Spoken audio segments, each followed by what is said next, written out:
ይስጥልን እንደምን አምሽታችኋል የተከበራችሁ ተመልካቾቻችን ከሲዳማ ብሮድካስቲንግ ኮርፖሬሽን የሰዓቱን ዜናዎች ይዘን ቀርበናል። ዜናዎቹን የመራው ጽዮን ዮናስ አብሬያችሁ ቆያለሁ። የህዝብ ተወካዮች ምክር ቤት የምርጫ አዋጁን በማሻሻል በቴክኖሎጂ የታገዘ ግልጽና ፍትሃዊ ምርጫ እንዲካሄድ አስቻይ ሁኔታዎችን ፈጥሯል። ምክር ቤቱ የምርጫ አዋጁን በማሻሻል በዲጂታል ቴክኖሎጂ የታገዘ ግልጽ ዲሞክራሲያዊና ፍትሃዊ ምርጫ ማከናወን የሚያስችሉ ምቹ ሁኔታዎች እንዲፈጠሩ ማድረጉን የምክር ቤቱ አፈጉባኤ ታገሰ ጫፎ ገልጸዋል። ሚካኤል ጋሞ ተጨማሪ አለው። የኢትዮጵያ ብሔራዊ ምርጫ ቦርድ የሰባተኛው ሀገራዊ ጠቅላላ ምርጫ የመራጮች ምዝገባ ከየካቲት 7 እስከ መጋቢት 7 ቀን 2018 ዓ.ም እንዲከናወንና ድምጽ መስጫውም ግንቦት 24 ቀን 2018 ዓ.ም እንዲሆን መወሰኑ ይታወሳል። ቦርዱ ይህንን ታሳቢ በማድረግ ከግብዓት ማሟላት እስከ ስልጠናና የግንዛቤ ማስጨበጫ ስራዎች የተለያዩ ዝግጅቶችን ማድረጉንም አስታውቋል። የህዝብ ተወካዮች ምክር ቤት አፈጉባኤ ታገሰ ጫፎ እንደገለጹት የኢትዮጵያ ብሔራዊ ምርጫ ቦርድ በአገሪቱ ምርጫና ድምጽ ውሳኔ የሚያካሂድ ገለልተኛ ህገ መንግስታዊ ተቋም ሲሆን ቦርዱ በህገ መንግስቱ መሰረት ሰባተኛውን ሀገራዊ ምርጫ ለማካሄድ በቂ ዝግጅት ማድረጉን በሪፖርቱ ማረጋገጡን ገልጸዋል። ምክር ቤቱ ሰባተኛው ሀገራዊ ጠቅላላ ምርጫ ፍትሃዊ፣ ሰላማዊና ተአማንነት ያለው ሆኖ እንዲጠናቀቅ አስፈላጊ የህግ ማሻሻያዎችንም ማድረጉን ጠቁመዋል። አዋጅ ቁጥር 1162/2011ን በማሻሻል የእጩዎችና የመራጮች ምዝገባ እንዲሁም ሌሎች የቦርድ ስራዎች በዲጂታል ቴክኖሎጂ የታገዙ እንዲሆኑ አስቻይ ሁኔታዎች መፍጠሩንም አብራርተዋል። የሲቪል ማህበራት ድርጅቶች ምርጫውን በመታዘብና ለመራጮች ግንዛቤ በመፍጠር ረገድ ወሳኝ ሚና እንዳላቸው በመግለጽ መንግስት በኢትዮጵያ ብሔራዊ ምርጫ ቦርድ ጥያቄ መሰረት የምርጫውን ተአማንነትና ተሰሚነት የሚያሳልጡ ዝግጅቶችን እያደረገ መሆኑንም ተናግረዋል። የሰባተኛው ብሔራዊ ምርጫ ሂደት በብሔራዊ መግባባት እንዲከናወን ጥረት የተደረገ መሆኑን ጠቅሰው ለምርጫው ስኬታማነት ሁሉም አካላት የድርሻውን እንዲወጡም ጥሪ አቅርበዋል። ዘገባው የኢትዮጵያ ዜና አገልግሎት ነው። በሲዳማ ክልል እርሻና ተፈጥሮ ሀብት ልማት ቢሮ የ2018 ዓመተ ምህረት የተቀናጀ የተፋሰስ ልማት ስራ ክልላዊ የማስጀመሪያ መርሃ ግብር ተካሂዷል። መርሃ ግብሩ የክልሉ ርዕሰ መስተዳድር አቶ ደስታ ሌዳሞ በተገኙበት በሰሜናዊ ሲዳማ ዞን ሀዊላ ወረዳ ዱሌቻ ጣዊራኮ ቀበሌ ተካሂዷል። ክብረ በዓል መላኩ በሲዳማ ክልል እርሻና ተፈጥሮ ሀብት ልማት ቢሮ የ2018 ዓመተ ምህረት የተቀናጀ የተፋሰስ ልማት ስራ ክልላዊ የማስጀመሪያ መርሃ ግብር ተካሂዷል። መርሃ ግብሩ የክልሉ ርዕሰ መስተዳድር አቶ ደስታ ሌዳሞ በተገኙበት በሰሜናዊ ሲዳማ ዞን ሀዊላ ወረዳ ዱሌቻ ጣዊራኮ ቀበሌ ተከናውኗል። ርዕሰ መስተዳድሩ መርሃ ግብሩን ባስጀመሩበት ወቅት እንዳሉት ክልሉ እምቅ የልማት አማራጮችን በመጠቀም የማህበረሰቡን ኢኮኖሚ ለማሻሻል ያለመ በርካታ ስራዎች እየተሰሩ መሆኑን አንስተዋል። ተፋሰስ ልማት ስራ እየሰራን ነው የምንገኘው። ዛሬ ላይ ነው የተጀመረው። ለአንድ ወር ነው የሚቆየው የዚህ አይነት ስራ። የስራው አስፈላጊነት በተመለከተ ሁላችን እንደምናውቀው የአፈር መሸርሸርና የመከላት ሁኔታዎች ስላሉ ያንን በሚከለክሉ ስትራክቸሮች ዝናብ በመጣበት ጊዜ አፈሩን በማይሸረሽር መልኩ ውሃውን እዚህ በማረጋጋትና እንዲሰርግ በማድረግ የከርሰ ምድር የውሃ መጠን የመጨመር አፈራቸውን የመጠበቅ ወደ 147,000 ሄክታር የሚያክል በተለያዩ ቦታዎች ላይ በዚህ መልኩ ለመስራት ነው ዛሬ ላይ ይፋ አድርገን ያስጀመር ነው።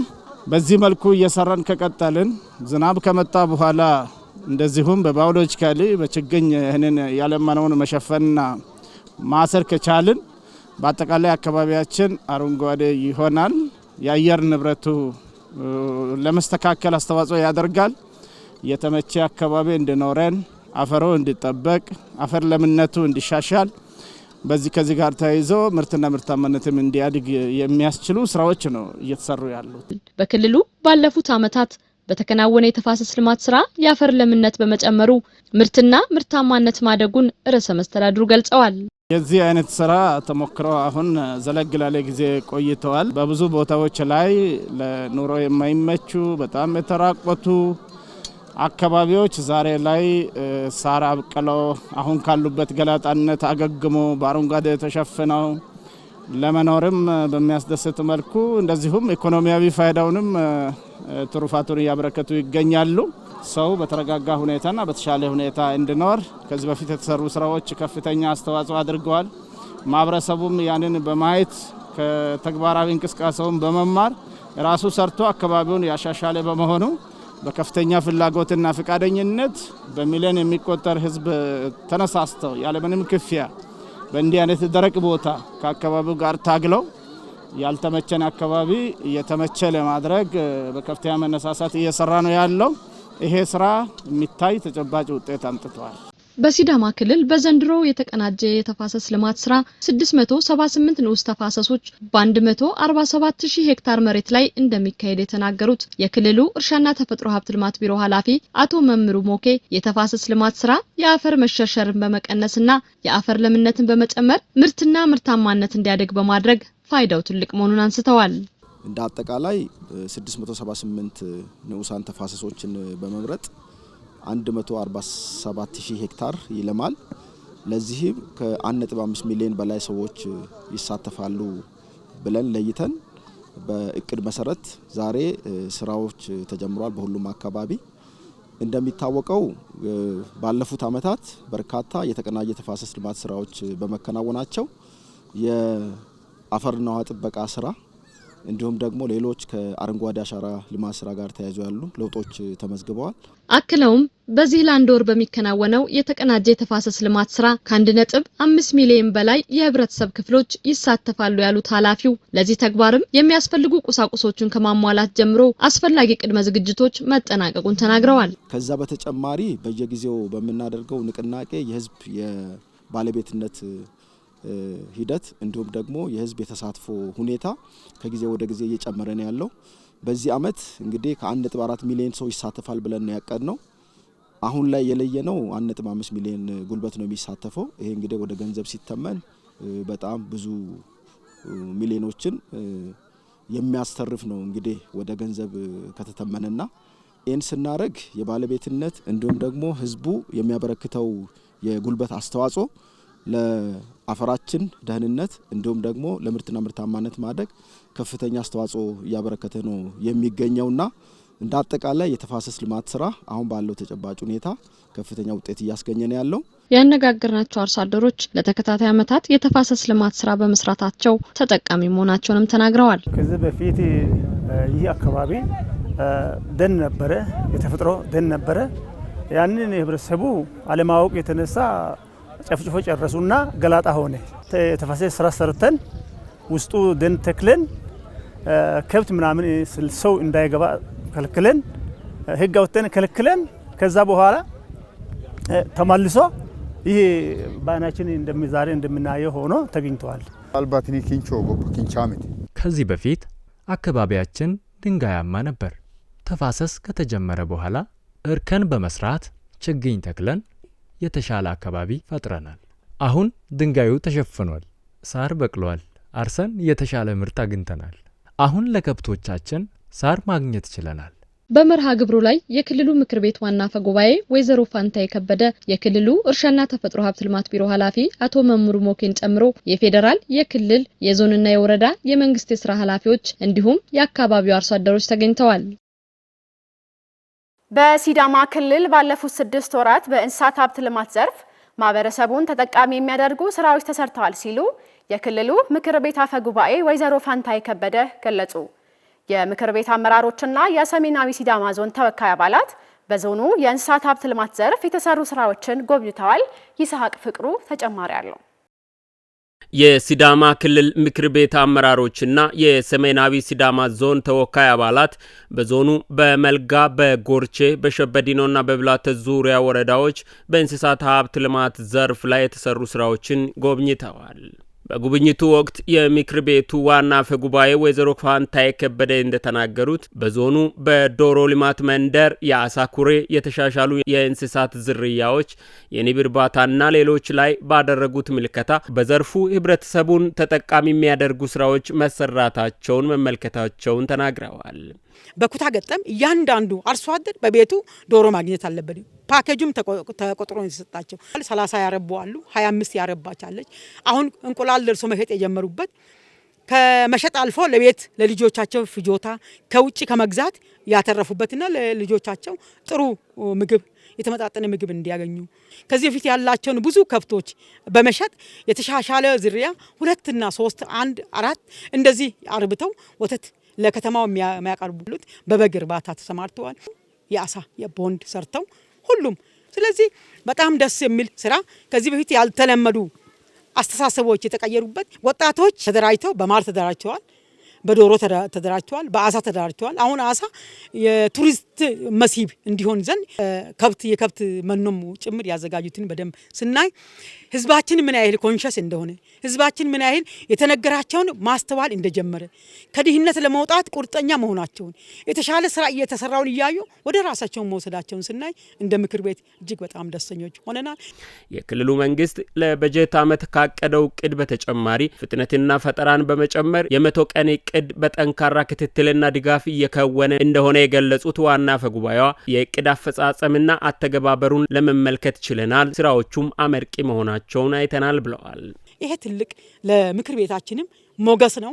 ምክር ቤታችን ደግሞ በህገ መንግስቱ በተሰጠው መሰረት ቁጥጥርና ክትትል ለማድረግ ስንወጣ ምን ያህሉ ተጠቃሚ ሆነ ምን ያህል መሬት ላይ አለ አርሶ አደሮቻችንን የሚጠቅም ቴክኖሎጂ መጥቷል አርሶ አደሩ ምን ያህል ተጠቅሞ ደግሞ ይሄንን ቴክኖሎጂ ወስዶ ተጠቃሚ ሆኗል የሚለውን ለማረጋገጥ በወጣንበት እኛንም ጨምሮ የሚያበላ አርሶ አደር የተገኘበት ብሉልኝ እንጠጡልኝ የሚል ቤቱን ያሞላና ጓሮ የሞላለት አርሶ አደር ስናይ በጣም ደስ ብሎናል። የክልሉ እንስሳት ሀብት ልማት ቢሮ ኃላፊ አቶ አሰፋ ፎና በበኩላቸው በአመቱ በ7 ፓኬጆች ሰፋፊ እቅዶች መያዛቸውን እና ከእነዚህም 1600 በላይ የዶሮ መንደር በማደራጀት ከ97000 በላይ የዶሮ ማደሪያ ቤቶች እንዲገነባ ታቅዶ በእቅዱ መሰረት በመሰራት ላይ እንደሆነ ገልጸዋል። አጠቃላይ 20 ሚሊዮን ጫጩት ለማሰራጨት ነው በዚህ አመት ያቀድነው። የ6 ወር አፈጻጸማችን ስናይ ካቀድነው 100% አሳክተናል።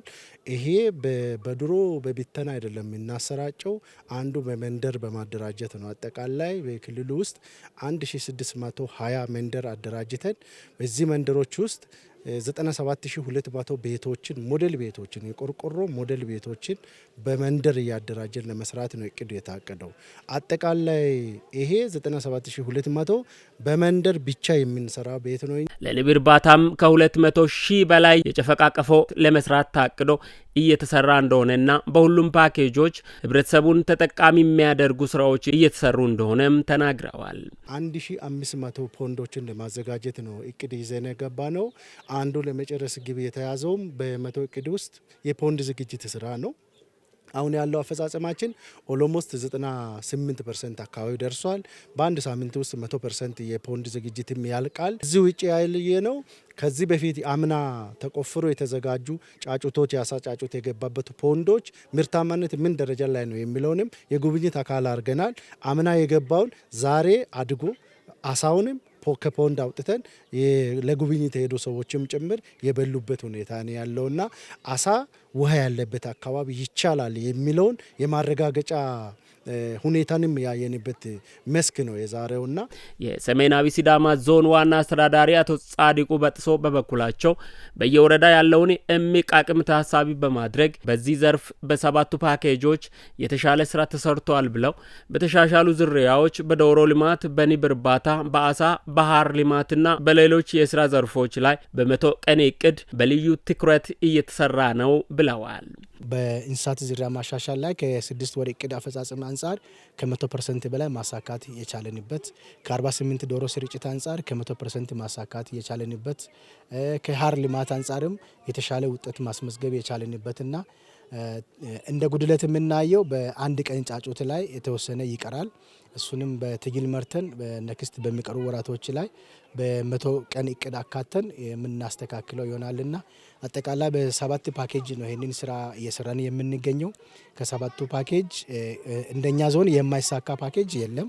በጉብኝቱ ወቅት የተዳሰሱ የህብረተሰብ ክፍሎችም መንግስት ባመቻቸላቸው የዶሮ መንደር፣ በአሳ ልማት፣ በንብ እርባታና በተሻሻሉ የእንስሳት ዝርያዎች ላይ በመሳተፋቸው ተጠቃሚ መሆናቸውን ተናግረዋል። ባለፉት ዓመታት በተፋሰስ ልማት በተሰሩ ስራዎች ተጨባጭ ለውጦች መምጣታቸውን የሐዋሳ ከተማ ከንቲባ አቶ ጥራቱ በየነ ገለጹ። በሐዋሳ ከተማ አስተዳደር በሀቤላ ቱላ ክፍለ ከተማ አላሙራ ቀበሌ በዘንድሮ የተፋሰስ ልማት ዘመቻ በይፋ ተጀምሯል። ጀማል የሱፍ ተጨማሪ አለው። የሐዋሳ ከተማ አስተዳደር ከንቲባ ጥራቱ በየነ በከተማ አስተዳደሩ የተፋሰስ ልማት ማስጀመሪያ መርሃ ግብር ላይ በመገኘት ባስተላለፉት መልእክት በተፋሰስ ልማት ባለፉት ዓመታት በተከናወኑ ተግባራት የሚታይ ለውጦች መመዝገባቸውን በማንሳት ይህም ተጠናክሮ ይቀጥላል ብለዋል።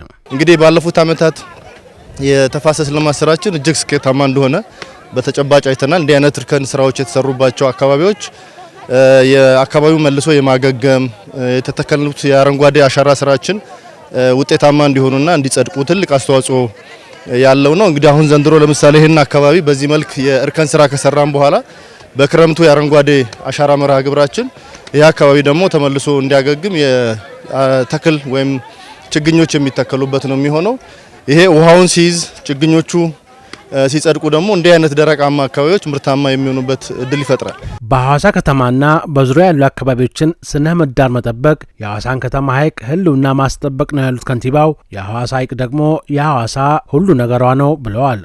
በተለይ ደግሞ እንደ ሐዋሳ ከሐይቅ ጋር ተያይዞ በቅርበት የተቆራኘ ከተማ ደግሞ የውሃ ጥበቃ ስራችን እጅግ በጣም መሰረታዊ ነው። እንደሚታወቀው ሐዋሳ ዙሪያዋን በሐይቅ የተከበበች ከተማ እንደመሆኑ እንደዚያ ዙሪያ ላይ ያሉ አካባቢዎች በአረንጓዴ ተክሎች ካልተሸፈኑ ደለሎች ወደ ሐይቁ የሚገቡበት ሐይቁን ከፍታም ጭምር በመጨመር እንዲሁም ለትነትም ምክንያት በመሆን ለትልቅ ችግር የሚዳርግ በመሆኑ እንደ ሐዋሳ አይነት ከተማዎች በተለይ ደግሞ ሐይቅ ያለባቸው አካባቢ ዙሪያውን የዚህ አይነት መሰል ስራዎችን በመስራት የውሃ ሀብታችንን መጠበቅ እንደዚሁም ደግሞ ተራራማ ቦታዎችን እንዲለሙ ማድረግ ትልቅ አስተዋጽኦ አለው። ስለዚህ የተቀናጀ የከተማ ልማት ስራ ብለን ከምንሰራቸው ውስጥ አንዱ እንዲህ አይነት የአረንጓዴ ልማት ስራዎች የተፋሰስ ስራዎች ደግሞ ግንባር ቀደም ይሆናሉ ማለት ነው። በዘንድሮ የተፋሰስ ልማት በከተማ አስተዳደር ደረጃ 1700 ኪሎ ሜትር እርከን እንደሚሰራ በመጥቀስ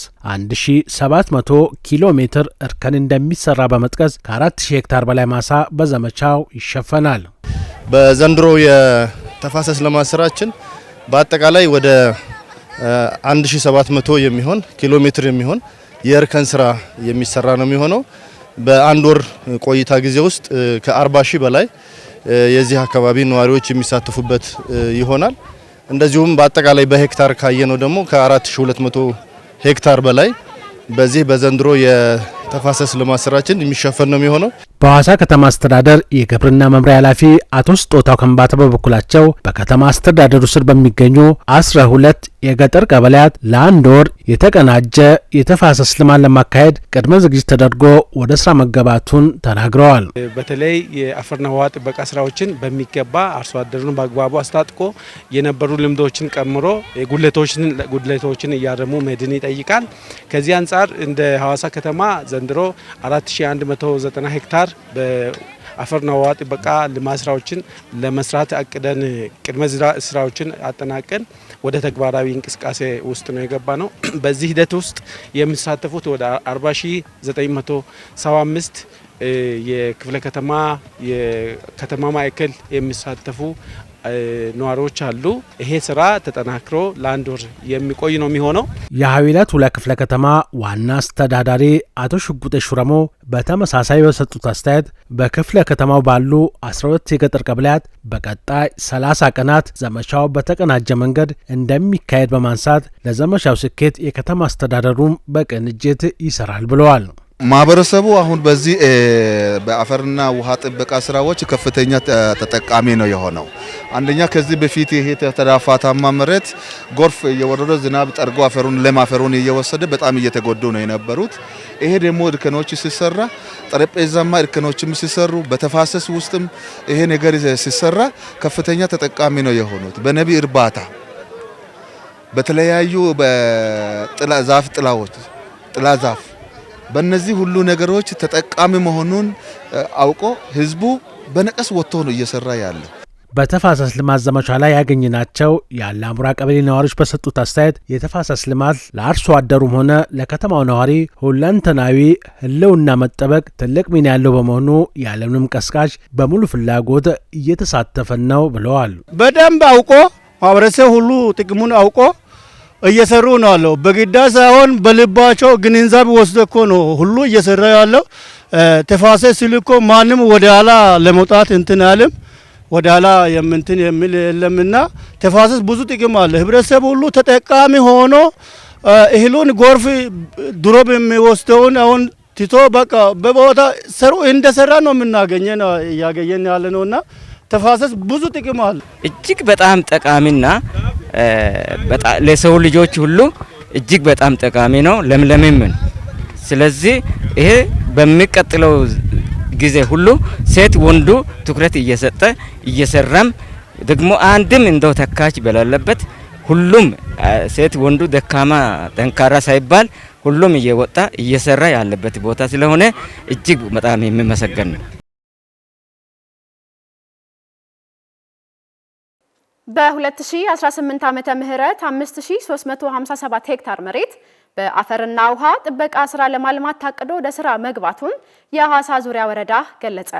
በወረዳው የዘንድሮ የአፈር ውሃ ጥበቃ ስራ በይፋ ተጀምሯል። ሰይፉ ዳዊት የአፈርና የውሃ ጥበቃ ስራ የአፈርን መከላት ለመከላከል እንዲሁም የአፈርን ለምነት በመጠበቅ ምርትና ምርታማነት እንዲጨምር ትልቅ ሚና አለው ያሉት የሐዋሳ ዙሪያ ወረዳ ዋና አስተዳዳሪ አቶ ደሳለኝ ደብሴም ከዚህ በፊት የተራቆቱና ለአደጋ የተጋለጡ አካባቢዎችን ለይቶ በማልማት ጥሩ ውጤት መታየቱን ገልጸዋል። ቲኒ ቲዮሃናን ፎ በራቲ ሱፌ ካይን ሳጆን ከበረማን ሎስራቦቴ ኤሊጌሻ ኖታ ነው ጋቴስ ኖታ ነው ባባቴው ስትራክቸር ዛሬ ስራው ተጀምሯል። 30 ቀናት ሙሉ ህዝቡ እስከታች ድረስ እርሻ ውስጥ ያለውን መሬት ጨምሮ የአፈርና የውሃ ጥበቃ ስራው ተጠናክሮ የሚቀጥል ይሆናል። በአጠቃላይ እንደ ወረዳ 5357 ሄክታር መሬት በተፋሰስ የሚለማ ይሆናል። የወረዳው የእርሻና ተፈጥሮ ሀብት ልማት ጽሕፈት ቤት ኃላፊ አቶ አዲሱ ደሳለኝ ማህበረሰቡን በስፋት በማሳተፍ እየተሰራ ባለው በተፋሰስ ልማት ስራ የአመለካከት ለውጥ ማምጣት መቻሉን ተናግሮም በአጠቃላይ በወረዳው 25 ንዑስ ተፋሰሶችን በመለየት ከ65000 በላይ የሚሆን የሰው ኃይል በማሳተፍ ውጤታማ ስራ ለመስራት ታቅዶ ወደ ስራ መገባቱን ተናግረዋል። በነዳኖ ለያና ምተኩመ አለ ካማን ታደድሪን በቃው ገደ አኮነ ኮነ ደርጋ ላቡኮሮሞተ ላእና ጋሪን ከ3 ዓመት በፊት እዚህ አካባቢ ጎርፉ ይዞ ሲሄድ ሲፈናቀሉ ነው የቆዩት። አሁን ግን ይሄ የተፋሰስ ስራ ከተጀመረ በኋላ ብዙ ለውጥ ማየት ነው የቻልነው። ይህንን መነሻ በማድረግ ማህበረሰቡ ስራውን ባህል አድርጎ እየሰራ በመሆኑም በእኛ ወረዳ በዚህ መልኩ በይፋ አስጀምረን እየሰራን ነው። ሊንከ ወራዴርን ኩኒ ጋሪ ሀላላዱኒ ተቾ ባራ ጃው ጋሪ ላንቻስነ ፋጀተን ፋነ ሎንሳይት ነው ሞታት ለልሻው በማስጀመሪያ መርሃ ግብር ላይ የተሳተፉት የተለያዩ የማህበረሰብ ክፍሎችም የተቀናጀ የተፋሰስ ልማት ስራ መስራት ያለውን ጠቀሜታ ከዚህ በፊት ባለው ስራ ውጤቱን ማየታቸውን ተናግረው በዘንድሮም የተሻለ ውጤት እንዲመዘገብ የበኩላቸውን እንደሚወጡ ገልጸዋል። ኮኒ ኦሊራ አልባን ጃዶ ጃዋቴ ቡሻ ሎላሁ አደ ባአና ባአጫላ ባቶቴ ባአጫላ ናፊኪክ ማኑረ ነው ታደና ከዊድሬው ኤላ ነው ማና እዚህ አካባቢ ከዚህ በፊት ከፍተኛ ጉዳት ሲደርስ ነበር የቆየው። አፈሩ በጎርፍ ተሸርሽሮ የጎርፍ አደጋም ተከስቶ የሰው ህይወትም ጠፍቷል። አሁን ግን የተፋሰስ ስራ ከተጀመረ ወዲህ ሁሉም ነገር ተቀይሯል። ማኑ ባርባርቾ ካያሲሬ ባዳልቾ ዊጥሬ ሆራሜሳኪዮ ጤና ጀናሳትራ ዳምበቴ ዲኮ ሎላው ቀርሳና ዝናብ ሲዘንብ ጎርፍ በጣም ያስቸግር ነበር። ከባድ ወት እናሳልፍ ነበር።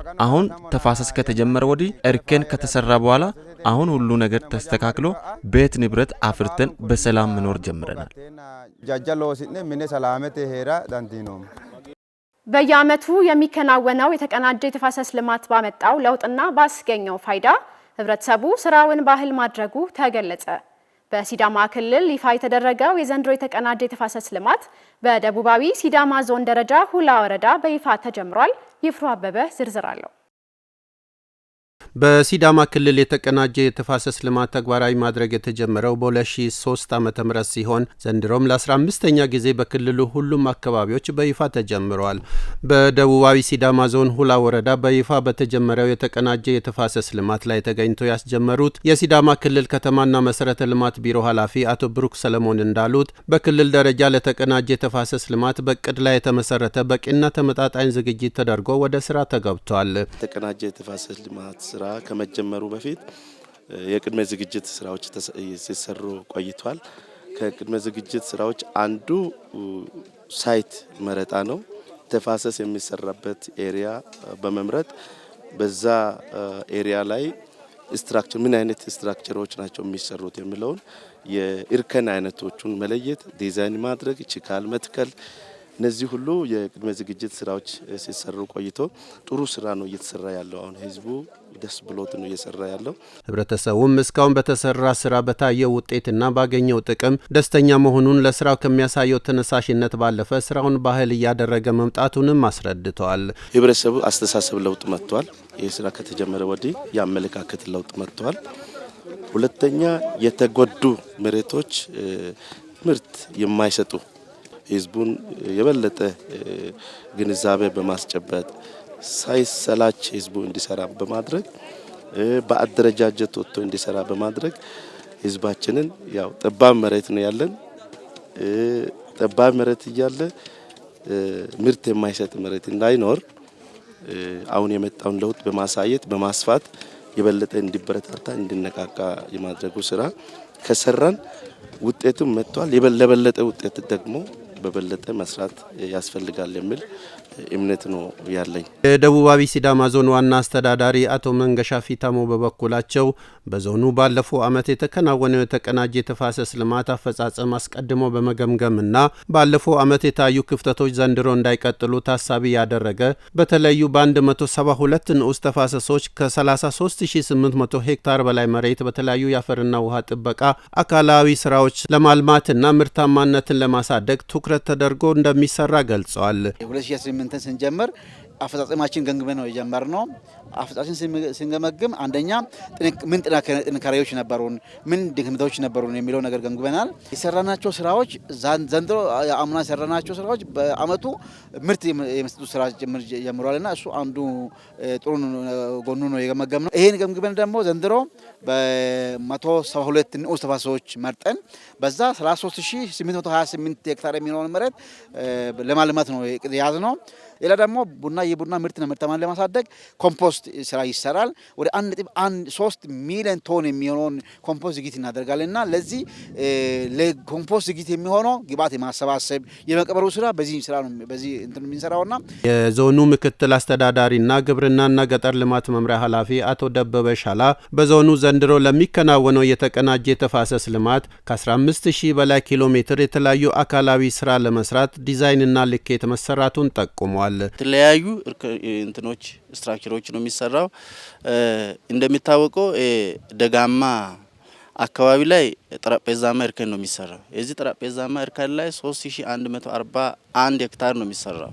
ይሄ በጣም ተራራማ የሆኑ አካባቢዎች ላይ ይሰራል። ይሄ የመሬት የመጨመር አዝማሚያም ስላለው በከፍተኛ ህዝብ ተሳትፎ እየተሰራ ነው የሚገኘው። ሌላው አምና የተሰራው ተፋሰስ አለ። ንዑስ ተፋሰስ 143 ተፋሰስ ነው። የዘንድሮ አዲሱ 29 ነው። በድምሩ 172 ንዑስ ተፋሰስ ላይ ነው በዚህ ሰዓት እየተሰራ ላይ ያለው። የሁላ ወረዳ ዋና አስተዳዳሪ አቶ ሃንካርሶ ጉንሳ እስካሁን በወረዳው እየተሰራ በሚገኘው የተቀናጀ ተፋሰስ ልማት ምቹ የሆነ ስነ አካላዊ ለውጥ እንዲሁም የአርሶ አደሩን ኢኮኖሚያዊ ተጠቃሚነት የሚያሻሽል ምርትና ምርታማነት እየጨመረ በመምጣቱ አርሶ አደሩ ለስራው የሚያሳየው ተነሳሽነት እየጎለበተ መምጣቱን ጠቁመዋል። ምርጥ ዘርን በመዝራት ምርትና ምርታማነትን ከፍ አድርጓል። ያ ምርትና ምርታማነት በመጨመሩ ደግሞ ህብረተሰቡ ደግሞ በምግብ ራሱን መቻል፣ ገበያ እንዲረጋጋ ማድረግ፣ ለወጣቶች ስራ እድል ፈጠራ፣ ሌሎችንም በማድረግ ለኢንዱስትሪም ደግሞ ግብአት የሚሆን በማቅረብ ስለዚህ ይሄ የተቀናጀ ተፋሰስ ልማት በወረዳችን ሆነ በዞናችን ኢቭን በወረዳችን በተለይ በስንዴና በገብስ በባቄላ በአተር ላይ ምርት ላይ ምርትና ምርታማነትን እንዲጨምር አወንታዊ ተጽዕኖ አሳድሯል። ወረዳው ኦዶላ ቀበሌ በይፋ በተጀመረው የተቀናጀ የተፋሰስ ልማት ላይ ተሳታፊ የነበሩ አንዳንድ አርሶ አደሮች በሰጡት አስተያየት እስካሁን በሰራነው የተቀናጀ የተፋሰስ ልማት ስራ በመጣ ውጤትና ተጠቃሚነት ስራውን በጉጉት ሲጠብቁ መቆየታቸውና በዚሁ ስሜት የወረዳውን እቅድ ለማሳካት እንደሚሰሩ አስታውቀዋል። ከዚህ በፊትም ሞክረን ብዙ ጥቅም ስላገኘን አሁንም ይሄ አሁን እንደምታውቁት ህብረተሰብ እያንዳንዱ ጎሮ እየሰራ የዚህ አይነት እርከን ጠረጴዛማ እርከን ሰርተን ሳር ተክለን ለከብቶቻችን በበጋ ወራት ብዙ ተጠቅመናል። ዛሬ ተጀመረውን እስከ ጥር 30 ይሄ እርካን ሰርተን ያለውን እንጨርሳለን ብለን እንሰራለን ብለን እኛን በውጤትን እንውላለን ብለን እኛ ተነስተናል። ወደ ውጭ ዘገባችን ስናመራ የአውሮፓ ህብረት ከዴንማርክና ከግሪንላንድ ጎን እንደሚቆም አስታወቀ። የአውሮፓ ህብረት ኮሚሽነር ኡርሱላ ቮን ደር ላይን ህብረቱ ለግሪንላንድና ለዴንማርክ ሙሉ ድጋፍ እንደሚሰጥ አስታውቀዋል። ሉዓላዊነት ለድርድር አይቀርብም ሲሉም ተናግረዋል። የቢቢሲን ዘገባ ቆንጂት አየለ እንደሚከተለው ታቀርበዋለች። በዳቮስ የቡድን 8 ላይ ንግግር ያደረጉት ኮሚሽነሯ የአውሮፓ ህብረት ከዴንማርክና ከግሪንላንድ ጋር እጅ ለእጅ ተያይዞ እንደሚሰራ ገልጸዋል። በምጣኔ ሀብትና በመሰረተ ልማት ዘርፍ ድጋፍ መስጠት እንደሚቀጥሉም አክለዋል። የአውሮፓ ህብረት የአርክቲክስን ደህንነት ለመጠበቅ ከአሜሪካና ከሌሎች አጋሮች ጋር በጋራ ፍላጎቶች ላይ በማተኮር እንደሚሰራም ገልጸዋል። ካናዳ፣ ኖርዌይና ዩናይትድ ኪንግደምን ጨምሮ በአውሮፓ ያሉ ሀገራት የጋራ ደህንነት ላይ ትኩረት እንደሚሰጥ የገለጹት ኮሚሽነሯ አውሮፓ አዲስ የደህንነት መዋቅርን መላመድ አለባት ብለዋል። ፕሬዚዳንት ዶናልድ ትራምፕ ግሪንላንድን የመጠቅለል እቅዳቸውን በማይደግፉ የአውሮፓ ሀገራት ላይ ታሪፍ ለመጣል መዛታቸውን ስህተት መሆኑንም ገልጸዋል። ያለፈው ነሐሴ የአውሮፓ ህብረትና የአሜሪካ የንግድ ስምምነት መፈራረማቸውን በማስታወስ ስምምነት ነው፣ ወዳጆች ሲጨባበጡ ትርጉም ሊኖረው ይገባል ብለዋል። ትራምፕ ታሪፍ የሚጥሉ ከሆነ ግን የአውሮፓ ምላሽ የጋራ ቆራጥና የማያዳግም እንደሚሆን ኮሚሽነሯ አስረግጠው ተናግረዋል። በተያያዘ ትራምፕ የዴንማርክ አንድ አካል በሆነችው ግሪንላንድ ላይ የይገባኛል ጥያቄ አንስተው ግዛቲቱን የመጠቅለል ፍላጎታቸው በተጠናከረበት በአሁኑ ወቅት ከአውሮፓ ህብረት አጋሮቻቸው ጋር እሰጥ አገባ ውስጥ ገብተዋል። የአሜሪካው ፕሬዝዳንት የአውሮፓ ህብረት አባል በሆነችው ዴንማርክ ግዛት ላይ የይገባኛል ጥያቄ በማንሳታቸው ከሌሎች አባል ሀገራት ተቃውሞ ገጥሟቸዋል። በዚህም የተነሳ ትራምፕ በተቃወሟቸው ሀገራት ላይ ከፍተኛ ታሪፍ ለመጣል መዛታቸው ሌላ ውዝግብ ፈጥሯል። ትራምፕ ግን በየትኛው መንገድ ግሪንላንድ በእጃቸው ለማስገባት የቆረጡ ይመስላሉ። ፍሎሪዳ ውስጥ ግሪንላንድን በተመለከተ ምን እቅድ እንዳላቸው ከጋዜጠኞች ለቀረበላቸው ጥያቄ ግሪንላንድ የኛ መሆን አለባት ሲሉ አጭር ምላሽ ሰጥተዋል። የራሳቸው በሆነው ትሩዝ ሶሻል በተባለው ማህበራዊ ሚዲያ መድረክ ላይ ደግሞ እሳቸው የአሜሪካንን ሰንደቅ ዓላማ ግሪንላንድ ላይ ሲተክሉ የሚያሳይ የፈጠራ ምስል አጋርተዋል። በተጨማሪም ከዚህ በፊት ከአውሮፓ ሀገራት መሪዎች ጋር ባደረጉት ውይይት ወቅት የተነሳ ፎቶ ላይ የነበረ ካርታን በመለወጥ ካናዳና ግሪንላንድን የአሜሪካ አድርገው በማስተካከል ፎቶውን በማህበራዊ ሚዲያ ገጻቸው ላይ አውጥተዋል። በተጨማሪም የፈረንሳዊ ፕሬዝዳንት ኢማኑኤል ማክሮን መወያየት እንደሚፈልጉና ግሪንላንድን በተመለከተ ምን እያደረጉ እንደሆነ በመጠየቅ የበኩላቸውን የጽሁፍ መልእክት አጋርተዋል። እንዲሁም የሰሜን አትላንቲክ ጦር ቃል ኪዳን ሀገራት ኔቶ ዋና ጸሐፊ ማርክ ሩት ግሪንላንድን በተመለከተ መፍትሄ ለመፈለግ ቁርጠኛ መሆናቸውን የሚያመላክት የጽሁፍ መልእክት አጋርተዋል። የዩናይትድ ኪንግደም ጠቅላይ ሚኒስትር ረዳት ዳረን ጆንስ ትራምፕ በግሪንላንድ ላይ በያዙት አቋም ምክንያት በአውሮፓ አጋሮቻቸው ላይ ታሪፍ ለመጣል ማቀዳቸው አዋጭ አይደለም ሲሉ ተችተዋል። የመረጃችን ምንጭ ቢቢሲ ነው። ከሲዳማ ብሮድካስቲንግ ኮርፖሬሽን ለሰዓቱ ያዝናቸው ዜናዎች እነዚህን ይመስላሉ። ዜናዎቹን እየመራው ጽዮን ዮናስ አብራችሁ ነበርኩኝ። ስለተከታተላችሁ እናመሰግናለን። መልካም ምሽት።